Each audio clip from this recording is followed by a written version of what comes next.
এবারকার শীতের সংবাদ নিয়ে হাজির হলেন আমাদের কুতকুতি ভাবি। অসাধারণ মজার একটা ভিডিও, ভালো লাগলে অবশ্যই শেয়ার করে পাশে। আসসালামু আলাইকুম। শীতের সংবাদ নিয়ে আমি হাজির হলাম আপনাদের কুতকুতি ভাবি। প্রথমেই রয়েছে বিবাহিত পুরুষদের জন্য সরকারের পক্ষ থেকে সতর্ক বার্তা। অতিরিক্ত ঠান্ডা তীব্রতার কারণে ঘরের বউকে সকাল 10টার আগে ঘুম থেকে জাগানো যাবে না। 10টার পর দুপুর 2টার মধ্যে বউকে গুড মর্নিং বলে আলতোভাবে ঘুম ভাঙাতে হবে। এর আগে যদি কম্বল টানাটানি করে বা পানি ঢেলে বউয়ের ঘুম ভাঙানোর চেষ্টা করা হয়, সন্ত্রাসী স্বামী হিসেবে মামলা দায়ের হবে।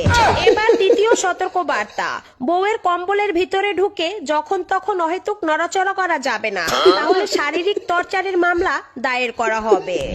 বিশেষ যে সতর্ক বার্তা রয়েছে সেটি হলো, বউকে মাসে একদিনের বেশি গোসল করাতে বাধ্য করা যাবে না, তাহলে নারী নির্যাতনের মামলায় 20 বছর কারাদণ্ড দায়ের করা হবে। এখন নেব বিরতি, বিরতির পর নিয়ে আসবো ব্যাচেলরদের খবর। ধন্যবাদ।